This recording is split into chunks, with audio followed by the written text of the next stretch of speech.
Welcome to the Juggling Mind and Money podcast with Steve Rowe and Jessica Schlupp-Taylor.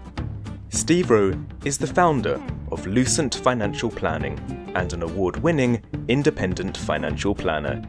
He helps you to use your money and have a great life. Jess Schlupp-Taylor is a psychologist supporting people through change, challenges, and forks in the road of life. Together, they will help unblock the sludge in your mind, stopping you from achieving financial and psychological happiness. Hello and welcome to Juggling Mind and Money, the podcast where we try to help people build a great life with money that supports it and a mind that doesn't sabotage it halfway through the month. I'm Steve, founder of Lucent Financial Planning, and today I'm flying solo, but I've brought in someone who absolutely lives at the intersection of behaviour, emotions and money. This is episode 41 and I'm joined by Sonya Lutter from Texas Tech, a researcher and money psychologist who spent years studying what really happens inside relationships and households when money turns up and turns up the temperature. Sonya, welcome and thank you for coming on. How did I pronounce your name? Was it excellent? Yeah, I'm trying out a new name, so I appreciate you going for it. We'll see how people feel about it. How did they used to pronounce it? Sonya. Yeah. Sonya is way fancier, so everyone get on board. It is now Sonya Lutter. So obviously we're a UK-based show, and here is a soap opera called EastEnders, where you pronounce it Sonya! Sonya! Okay, I'll try that out as the next version. I'm not quite there yet. So Sonya, we met 3 years ago nearly. Is that all? I feel yeah. like I've known you my whole life. Do you? Yeah. The sincerity you've said that is it's quite questionable. It's quite astounding. But you've just been saying off air how I did change your life this time last year, haven't you? Indeed you did. And so profound that I am enjoying the moment right now with my hot tea and milk. Who would have ever known you could combine the two? Hot tea and milk. Now that's just known as tea here, but you are endearing yourself to the UK listener. First of all, I'm drinking tea, which is very bizarre. Yeah, because it would be cold tea there, wouldn't it? It would be. Yeah. Perhaps with sugar. Not for me. No, I don't have sugar. Got to kick that. It's bad for your health. Yeah. So Sonya, what we're going to do today is we're going to have a lovely chat. And I know you do tend to take the mickey out of me, so I'm going to encourage that. You should carry on.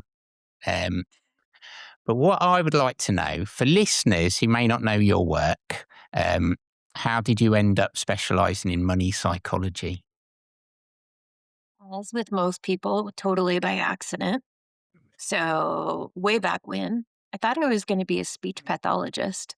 I had met a girl at a summer camp. I was a counselor, and she was deaf. And I was so fascinated by how happy she was and the communication that she was able to have or not have. So I thought I was going to be a teacher for deaf children. Okay. So I went to college. Did you not know this? I did not know that. Oh, yeah. It's Well, it was interesting. very short-lived because I went to college and I took the intro to speech pathology course. And turns out it's all about science. Oh, God. I know. You don't want that. So You I aren't had to fat. opt out of that pretty quickly. Do you want to say you went for a pseudo-science like psychology? That's controversial. It's actually a harder science, in my opinion, because people are tricky little creatures and they're hard to predict. So I did find my way. Actually, I didn't find my way into psychology then. And then I went into financial planning directly from speech pathology because I realized I could remember numbers pretty well. And so that felt more my speed. And then I was getting ready to graduate and realized I didn't know what I was going to do with people. Like, what if a couple started arguing in front of me or crying in front of me? And I'm a big fan of the paper bulletin boards. Do you call them that? Advertisements. Okay, yeah. And there was a sign for marriage and family therapy. And I thought, why don't I give that a try? And so, Really? And you took the bit so of that's how it paper and happened. no way. And then that you were stuck on it, not stuck, um, super excited by it I was. and never looked back. No, Very much like your encounter with property. I know, right? I just had to have my eyes open. And then I'm like, this is it. It's been here the whole time. You are good like that, aren't you? You do make a choice and stick with it. That's Sonia, I'm it. proud of you. Thank you. Um, so do you think like the financial world underestimates the psychology of money still? Because it's getting more popular, isn't it? It is more popular, but I definitely think we're still underestimating it because we put all this effort into the college education. So even still today, like if you look at the curriculum to become a financial planner, it's heavy on investments, heavy on tax, and then whatever else you add on to that. So retirement, estate, etc. Yeah. And usually, at least here in the US, they're required to teach psychology of financial planning. But it is one course or sometimes integrated within another course. And every single time, because that's the course I teach, the students Yeah. say, why didn't we have that sooner? Or why aren't there more of these classes? And so I think as a profession, we are still underestimating how much needs to be taught, but yet, at least up and coming financial planners, and I think existing financial planners, you tell me, they understand the value in it, but I don't know that they know how to solve that problem. It's an incredibly hard problem, I think, because like you said earlier, um, when I was saying it was a pseudoscience, there's lots of answers, isn't there? Yeah. Yeah. And you can do the same thing for two different people and get completely opposite ends of the Yeah. spectrum in responses. And the reason why that is, Steve, is because you were one of my students. You should know the answer to this. It's because we lack a framework. Like this is my big thing is we've been approaching this area of psychology of financial planning just haphazardly. Like you say, oh, this works, so let me apply that to all people. Or this works with this type of person and this works with this type of person. But you're just pulling stuff out of the thin air and you don't know what works or what doesn't. So I want to hear you talk about the class that you took with me. But it was on systemic financial planning. And the Well, I was going idea to behind, introduce that actually, because I do remember, which is what okay, you're good. intimating I don't, isn't it? Yeah, well, let's see how much you remember. But the point of it was to tie in the basics of marriage and family therapy with financial planning. So, family systems theory. And if we approach things from a broad umbrella perspective, we can start narrowing it in from there once we understand how the systems are interacting with one another.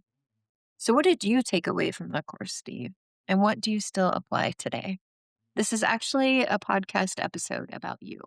This is like being grilled. It's like an oral test. This is very much like the course itself.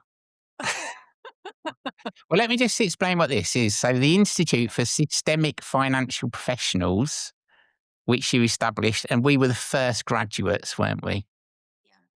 Weren't we, Sonia? Amazing, right? The Yeah. inaugural cohort. And for those of you watching on YouTube or anything where you can see the video, we will show a picture of the jumpers, sweaters that Sonia awarded us. I was actually No, that's wearing what it that was last called. night, you know. Yeah. Well, I was going to mail you more, but it takes I took 5 months to 4 get months or anything over. something. Yeah. But I was actually wearing that sweater last night. Lovely. Yeah. For paddle. Have you heard of paddle? I have no idea what you're talking about. Paddle's like some sort of tennis craze that's going on. But when we're having a paddle tournament at work and we was practicing last night, Is it like pickleball? Kind of, but it's more like in a squash court sort of thing, but with real tennis balls. Yeah. Everyone's obsessed about it anyway. Anyway, yes, the Institute for Systemic Financial Professionals. um,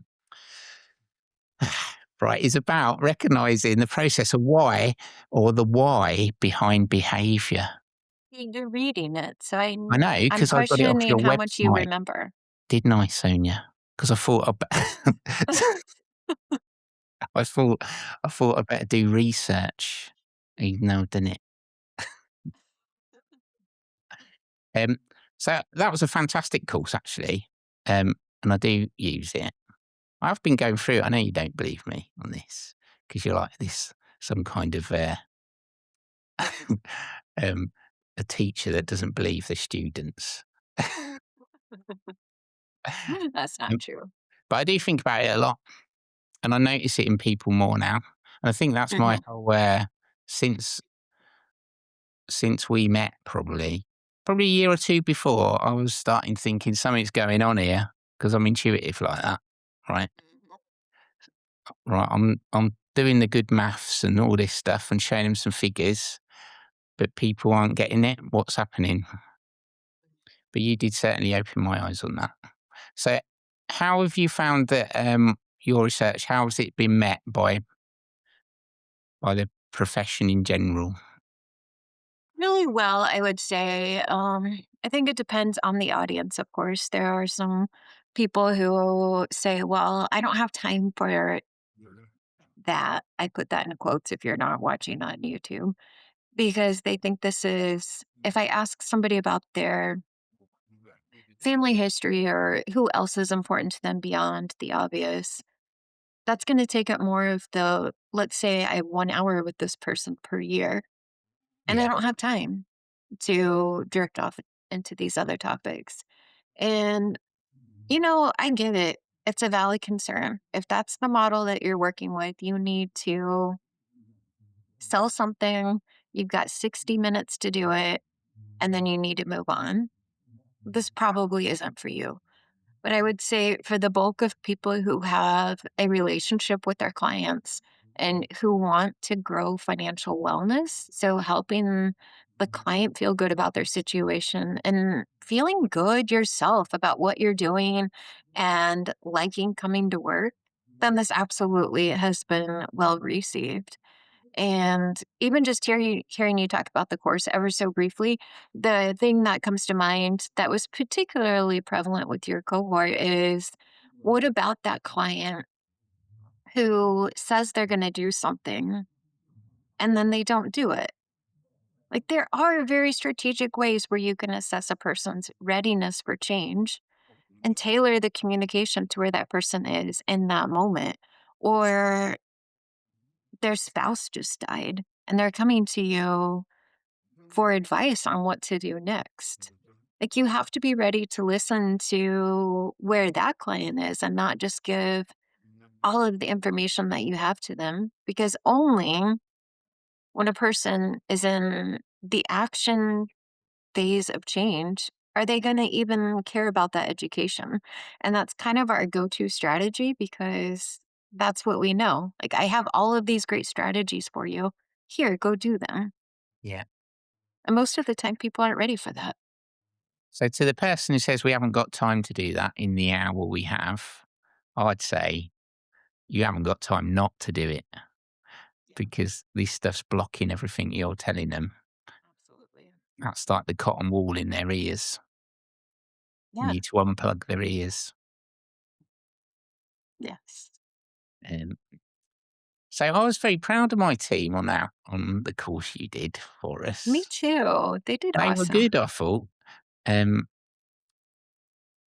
Yeah, I really like. It was really good to hear their insights into stuff that because And it was a fun cohort too, because you had some really new advisors, and then yeah, a couple of you had been doing it for quite some time. just the range between frustrated and new and optimistic. Yeah, but it was perfect. So, Sonya, right? A lot Yeah. of your work has been based on money between couples, hasn't it? Mhm. Um, Explain to us all, because we've all had rows, haven't we? Some Yeah. people have rows about money, whether to spend it.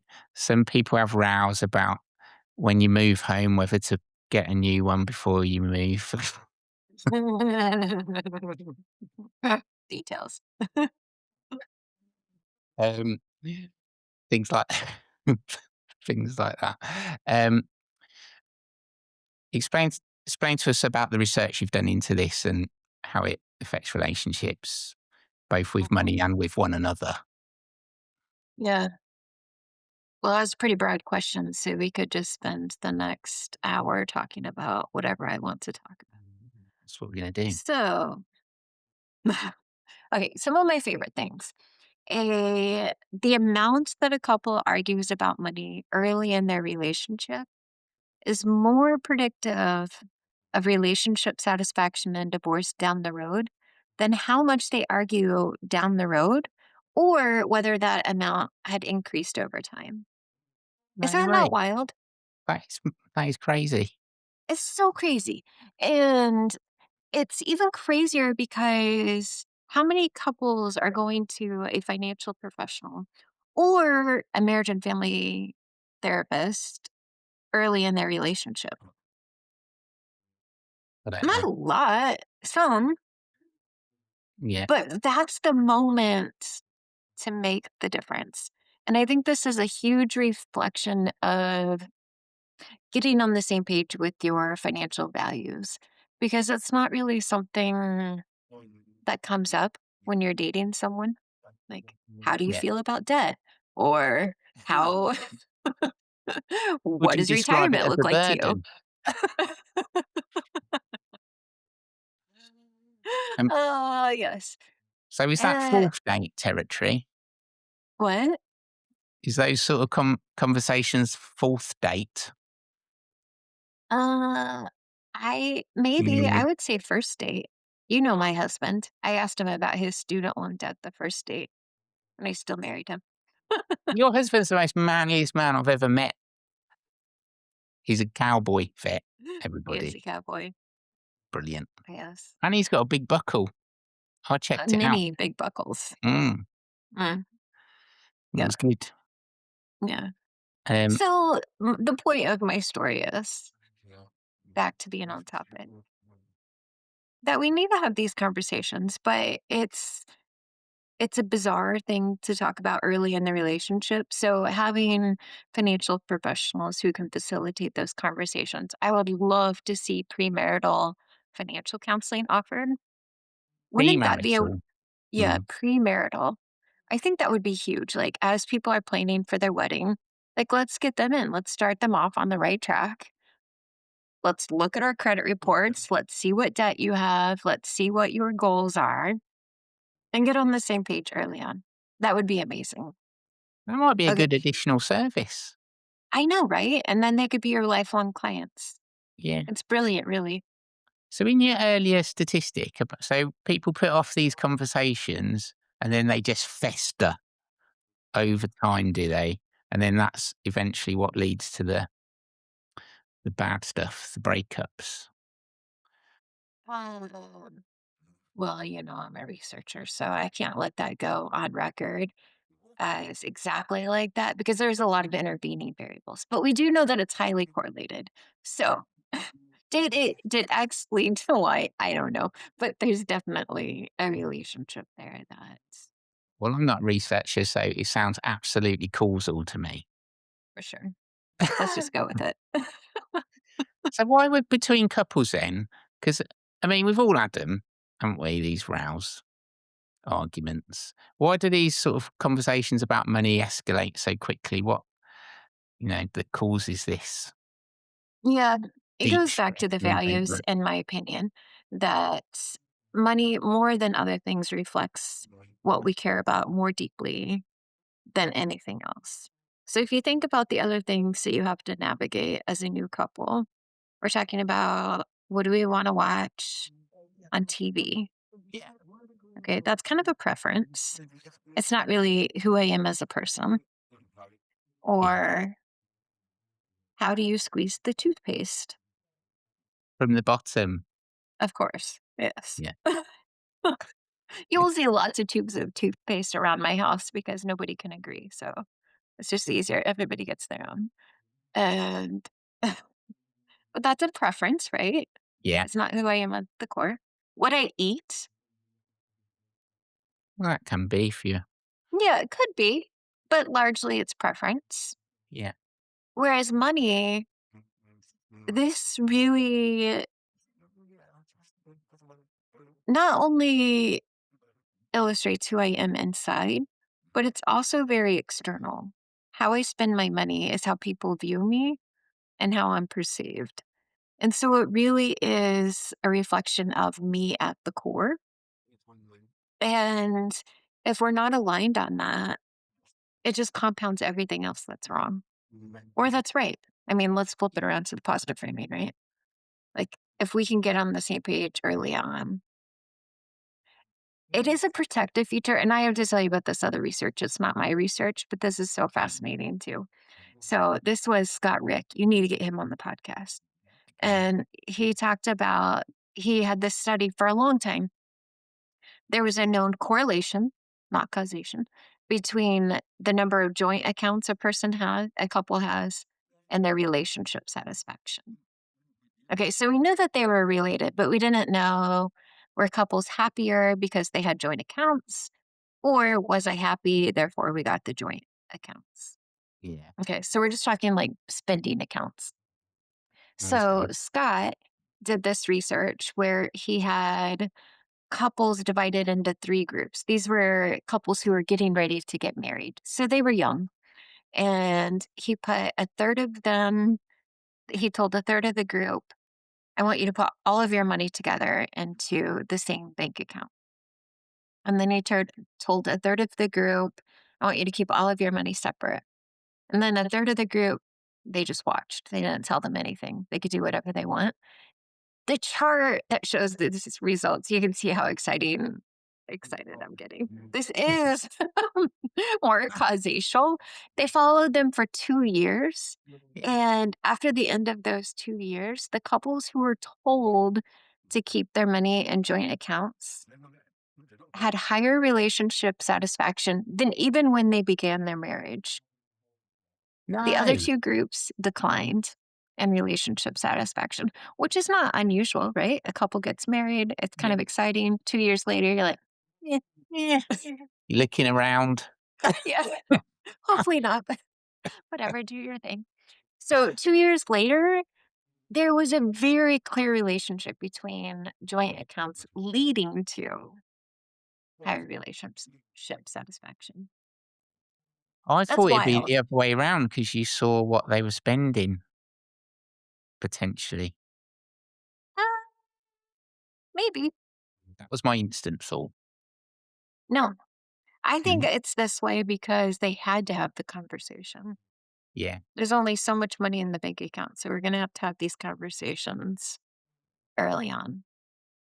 So it seems to me the answer, as normal, is talking it out. Yeah. Who would have ever thought? It's funny. Things often boil down to the same thing, don't they?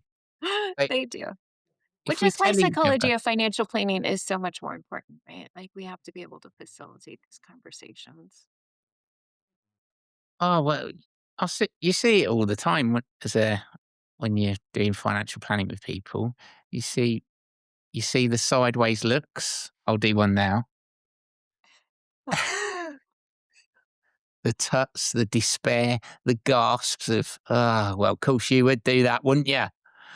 Mhm. Yeah, Conversations like that. And like, yeah. don't get me wrong, sometimes it's fun being in the middle of that. But No, also, it's not.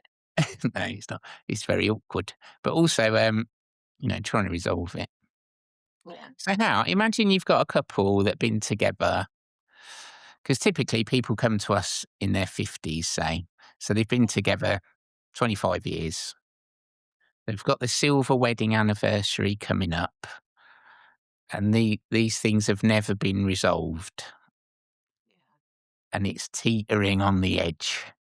And there's big decisions coming up like retirement and gifts to kids and all that stuff. Is it too late, Sonia? Yeah. Just call It is too quits late. right there. Mm. Yeah, just go ahead and close out the meeting and move on. The thing that I really love with those types of couples is that's a very real situation. And there is still the opportunity to reconnect or maybe just connect on the financial side of things. And I like using what I call the values bullseye. You've seen this too, as you might recall.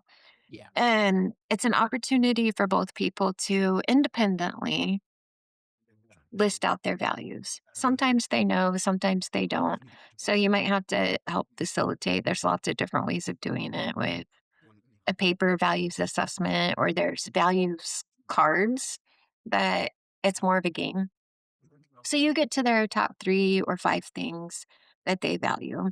Usually family is pretty high up there for people. Usually health is up there for a lot of people. But it doesn't matter what it is. So each person has their set of values.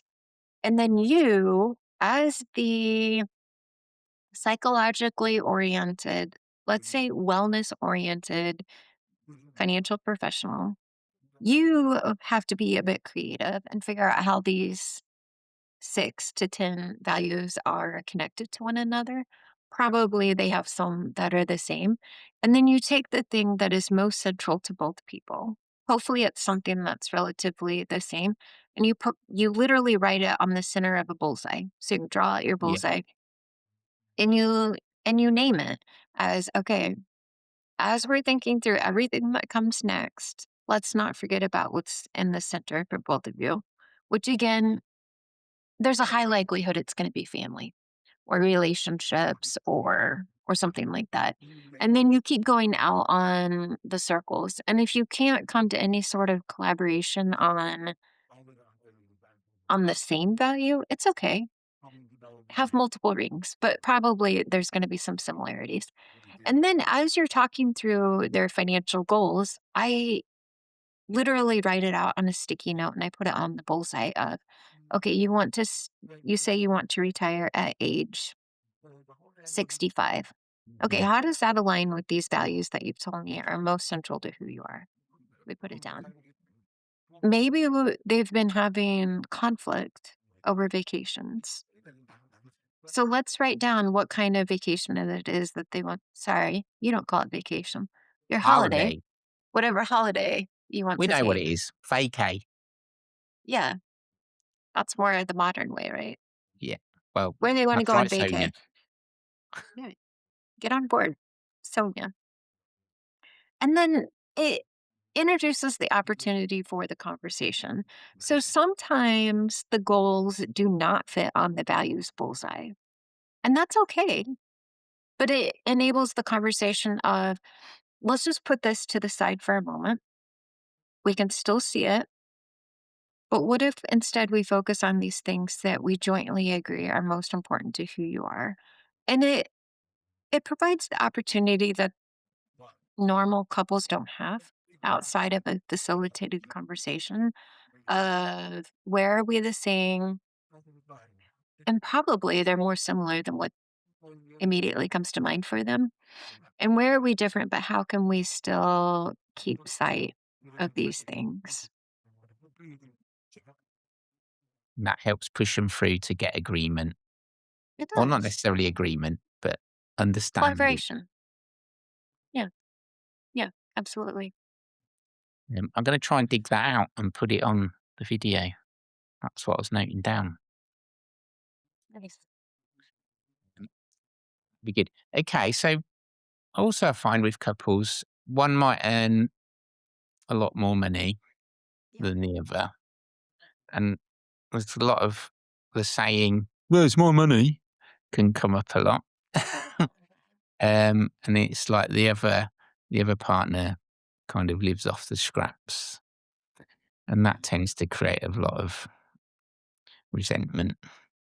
I mean, I don't like it. I find that uncomfortable just hearing that, really.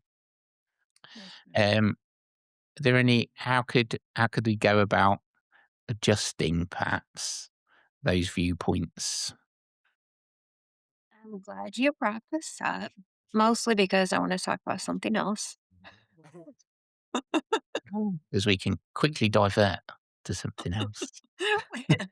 No, it is a great question, but it's even more amplified when women make more than men. So if a wife out earns a husband, the likelihood of divorce is through the roof. That's very Is it? statistical. Yep, Is that men's ego issues?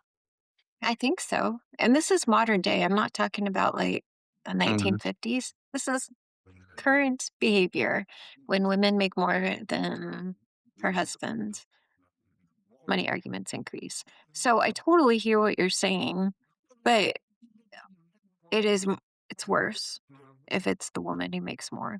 But certainly an issue still if there's a disparity. disparity Yes. or discrepancy. Thanks for helping me out with incomes between the partners. And it goes back to the research. If we have the joint accounts, it helps, first of all, make sure that we're on the same page with whatever goals it is that we're working towards. But I think it helps squash some of this idea of his money versus her money. But Yeah. probably if a couple is having this level of argument about the the income and whose it is, would you say that they're also having other issues? Oh, and that's just like a proxy for I think ano so. another argument. Yeah. Do you think people say their meaning in so many other ways, don't they? Which makes this not a soft science, but actually a very difficult science. Really hard. Well, it's like poetry, isn't it? No one understands that. There's so there's so many meanings, um, Yeah. that you can assign to it, um, Mhm. and Yep. reasons that might come about. Sonia, I wanna talk about now a feeling I inspire in most people, anxiety. Financial anxiety. Um, so many people have this. I think it's gotta be in the top 3 worries, isn't it, of Yeah. everybody about money. Um, have you done any research into when this starts in life or any anything we can do to help ease it, apart from talk it out with each other? We can't just talk about it. I'm just joking. I don't know if I have done something with when it starts. If you're thinking of something, let me know. I was just thinking how early it starts. Yeah. 'Cause I remember as a kid growing up, you hear money conversations between your parents, don't you? Oh, yes. I've had a conversation today with, a new client, and these issues were raised. Mhm. Got quite tearful about how a parent talked about money and how there was never enough and always trying to get some and always needing more.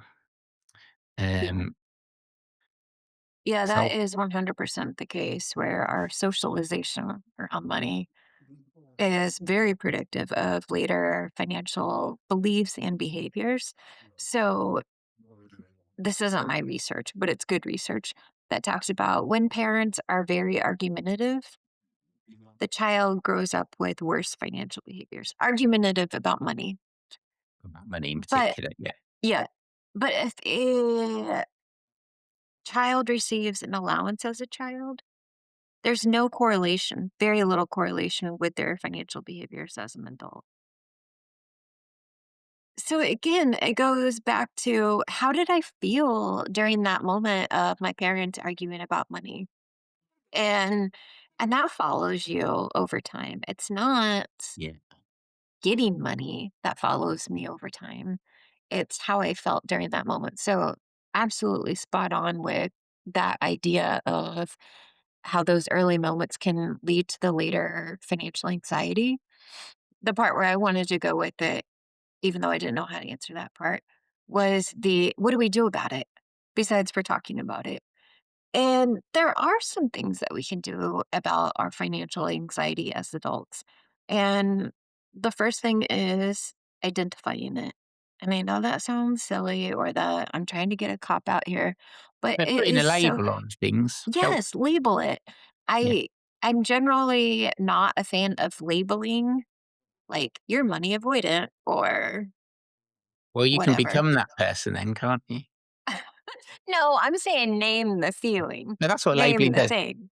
Yes, label that because then we can start doing something about it. And I am really guilty about this. How are you doing? Fine. Like, that's always my response, right? Fine or good. I don't think about how I'm actually feeling. It's just the polite thing to do and to say. But when we can start recognizing, well, what does it mean if I am stressed? And what's the repercussions of this? So you've heard me talk about this way too many times, but other people haven't. So let me start at the beginning. Go for it. When a person is stressed, it's literally the fight or flight response mechanism. So I feel a threat and my body immediately goes into action. I don't even think about it. I don't know that it's happening, but I sense a threat. Exactly, just like that. And so I'm either going to run away or I'm going to freeze, or I'm going to fight. And what that looks like in modern day is the blood is going back to the heart to prepare for this physical reaction. And again, it does it so quickly that we're not even thinking about this happening. So when the blood is going back to the heart to prepare either to fight or run away, our hands get cold and our feet get cold. You have the same, are you getting cold feet, right? Do you Yeah, yeah. say that? Yeah, Yeah. It's we do, that yeah. it's that physiological response that's going on. And it is so easy to recognize once you have become aware of it. So, like right now, my hands really are cold. You got your little thermometer thing there. No, because I'm moving, Steve. Thanks for Oh, stressing me out about the move. Like, I have nothing. you're not moving. You're being I am moving. deboned. There's So no difference. everything's packed away. I have no thermometer, but normally I Well, have I've a got tons thermometer. of them here. I know. You know, your little hand things. Yeah, I know. Oh, wait, you know what? I forgot to clean out underneath my desk. Look at this. I have Hey, one. there you go. So it's a way it's like a mood ring back in the day. So I'll go ahead and hold my finger here because it's Right. broken. It I know. doesn't change. That But you means you're can see cold. over on the side, if you're watching on the video, where it will change colors, just like the old time mood rings or mood necklaces, where it's going from stressed to relaxed. Blue is the best. You want to change it Blue. to a nice, I've never had blue any time I've ever done that. I know. This makes sense for you. Yeah, cold. I know. Try it at Cold home. person. You need to try it when you're at home and You know, nice and I'm gonna relaxed. fish them out of my because I know where they are. Because 'cause I've got about 30 of them. I know I sent you a bunch. Yeah, I'm gonna You do fish need to them out fish and them get out some. because here's why it matters.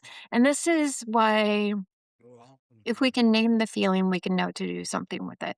When I am in a physiologically heightened state of stress, so again, this isn't me saying I'm stressed or not stressed. This is what my body is actually doing. So if my hands are cold, there's also less blood in my brain because it's also going back to the heart to prepare. Why are you laughing at me? This is good stuff. You, your brain immediately goes into self protection mode. And so it's making decisions based off of habit and emotion, very myopic focused. The brain wants you to get out of this situation as quickly as possible. So you're going to say whatever you can say or do whatever you can do to get out of that state of discomfort. And it's obvious, right? Like in client behavior, especially, we can see it way better in other people than ourselves. if they are in a stressed state of mind, they'll be like, yeah, that sounds fine. Or I don't care. Or yeah, let's just go ahead and do that now. Or And fine. it's fine. And then either they will actually do that thing and they're going to be unhappy because that wasn't a true reflection of what they wanted. Or they're going to say, yeah, that's fine, and never actually follow through on it because they were just trying to get out of the situation that they were in. And so if we can, in retail therapy, is that what you call it? Oh, when you go shopping to feel better. Yeah. Yeah. It's I it's a eat ice similar cream. concept, right? Like I'm feeling down, stressed, trying to escape the moment that I'm in. So let me go do this other thing to relieve that. And if we can just take a moment before we make big decisions just to feel our hands.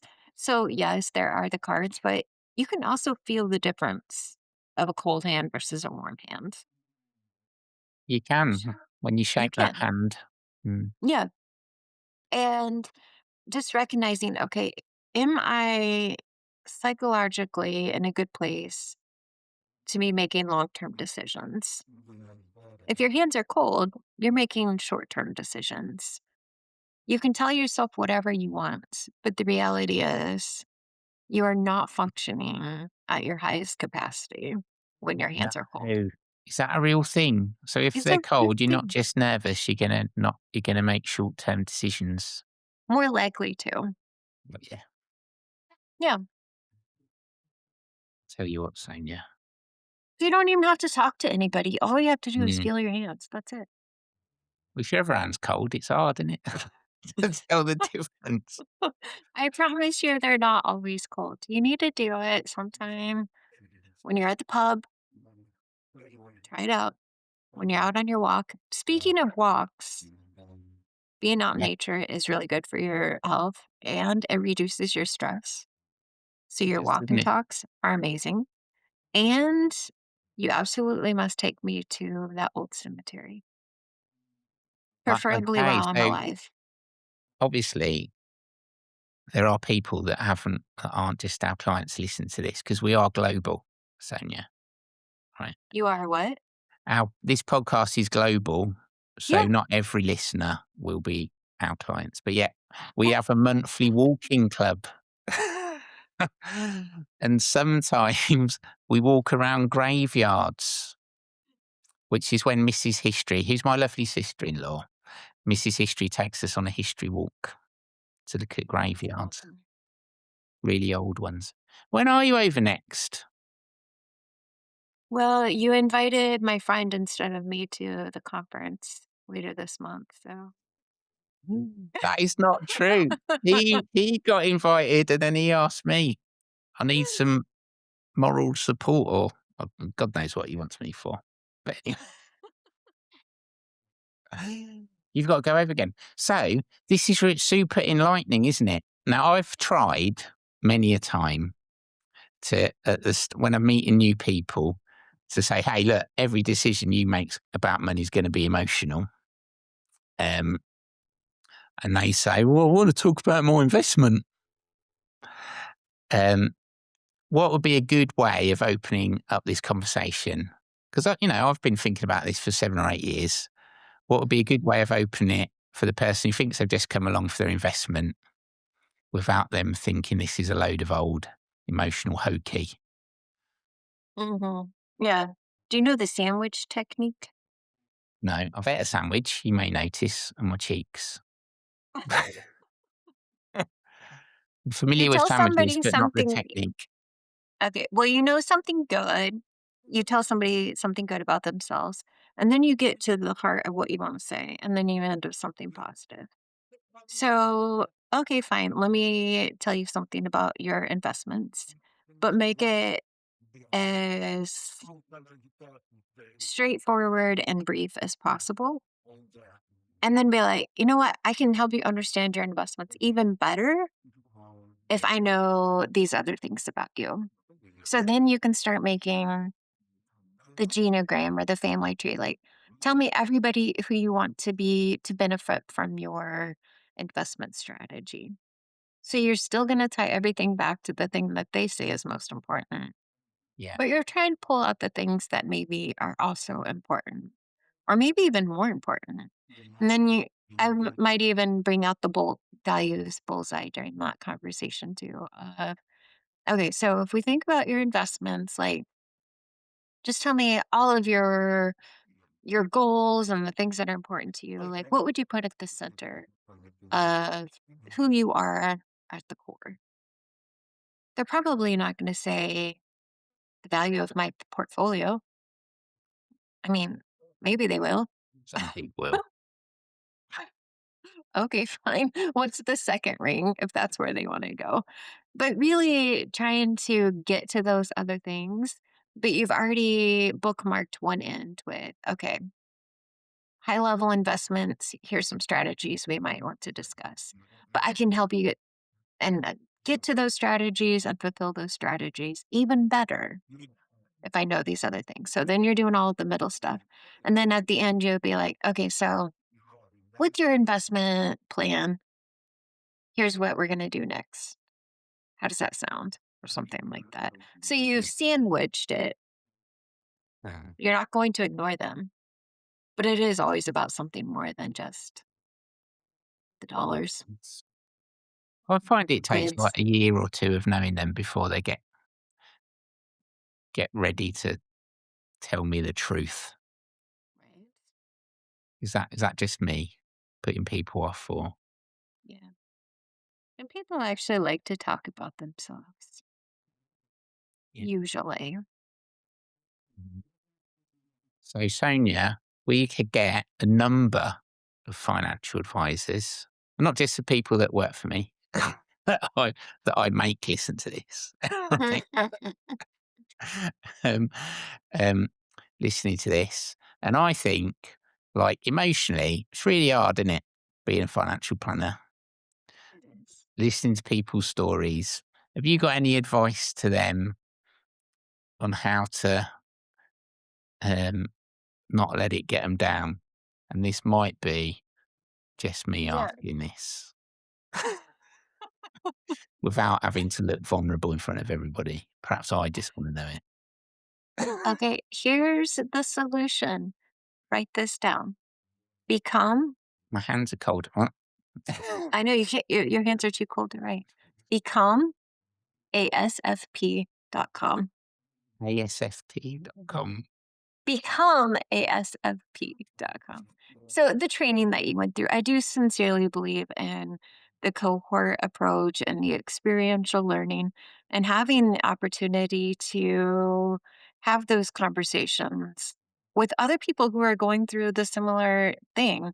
Like just thinking about the class that you went through and people brought real life issues and being able to discuss that right in the moment, pulling on the tools that we know can work in these situations and talking it through and having that coaching support, if you will, and the encouragement.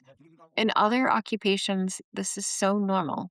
Like for a therapist, having supervision is a normal part of life forever. I know people hate that word, but study groups or coaching or whatever you want to call it, but you have to have a way to get that out because it is emotional and people will burn out if, if you're not discussing it. You talk about it a lot then, Do I under talk your about it a lot? supervision. I do talk about it. Do you with your Yeah, yeah, you do. I do. I do. And I've learned that financial planners don't like the word supervision. It sounds a I'm bit not really sure regulatory, why. doesn't it? Yeah. Got enough of So that. fine. Let's call it study groups instead. Support. Support group. Support group. I Supportivism. don't think that they would like that very much either. Yeah. Yeah. It is difficult because you're trying your best, right? And you get it wrong sometimes. Mm. And then and then you just feel terrible. And then you have another similar situation, and you've let it go a bit, and that goes wrong as well. Yeah. Because you haven't been strong enough about something, and then what you fear happens goes and happens, doesn't it? Like death or illness or something, I don't know. Yeah. Yeah, that's a real bummer, right? When all of your clients start dying. Right. And yeah, and a whole bunch of them within a short period of time. That's really taxing on a person. Yeah. So shout out to all financial planners and advisors out there that go through this. You're not alone. Go and talk to someone. That's right. Um, so we're coming to the end of our time, Sonia. Now, obviously, the last time we did a podcast together, This is not my fault. it remained unheard due to my horrendous accent. Now, that will not be the case here, and I'm pretty certain we're going to get the highest number of listeners ever because That's the goal now. I'm going to promote you extra good because you're my favourite, aren't you? Right. Ever since I brought you over and showed you Warwick Castle and taught you about the real stocks and shares. Do you remember that? That was a very funny Yes. joke, wasn't it? It was very fun. Yeah. So it's been great having you. If you've got one thing you could advise all our listeners, oh, look at that grimace. One thing that little tip you could give to all of us, advisors and client alike, regarding money, psychology and anxiety, whatever it may be, what would it be? What's your number one tip to make life a bit easier? Well, I do feel that maybe you should have warned me about having a punchline at the end and what your question was going to be. You But know that I'm not going to do that. okay, what I would say, this is my personal top value. See a need, meet a need. And by that, I mean, if you see somebody struggling, help them out. Like if you're not involved in a study group or your colleagues don't have the same level of exposure or training and the same life events that you've had, and you see them struggling, help them out. Like you, as a person, Steve, know so much more about psychology than the majority of financial planners. If you see them struggling, help them out. If you see a client who is having a rough time with the transition, see a need, meet a need, offer the support, have a good system for referrals, offer a tissue. Like there's so many ways that we can meet needs that are not constrained by your educational background or your certifications or anything else besides for just being a good human. That is lovely. I like that. Oh, See a need, meet a need. there it is. Brilliant. Help someone. Help someone. I tried to do that a few years ago. Help someone every day that you wouldn't expect to. A few years ago, did you give Well, I up? still I'll help people a lot, but not in helping in unexpected ways. And I ended up pushing a car through snow. Wow, that's committed. I pushed a lady in a wheelchair across the road. Then she ended up asking me to take her shopping. And I was with her for an hour and a half. Wow. We were looking at romantic fictions in the supermarket. And how did you feel after that little trial Well, I knew a experience? lot more about romantic fiction, which, Okay, well, I maybe am not that psychic, aren't I? exact experience, but your experience of helping others. It's nice, right? It makes you feel good, doesn't it? It does. Yeah, It you helps probably them. had less stress, better mental health, the whole bit. I saw this same lady 6 months later. Not in a wheelchair. in the wheelchair, and I pushed her, and then we got to the cinema where she wanted to go, and she said, "Well, I'm here 45 minutes early now." So then I took her for a cup of tea Aw, because she was so early to meet a friend. There you go. that's so sweet. Isn't that lovely? Right, Sonia, It good is. luck. You've got to move house. I hope that goes Thank you. well. Me too. Thanks for coming on. You've got to My come over pleasure. again and see us. I will. And I think I'd like to do this again. Let's do it. There, you've committed now.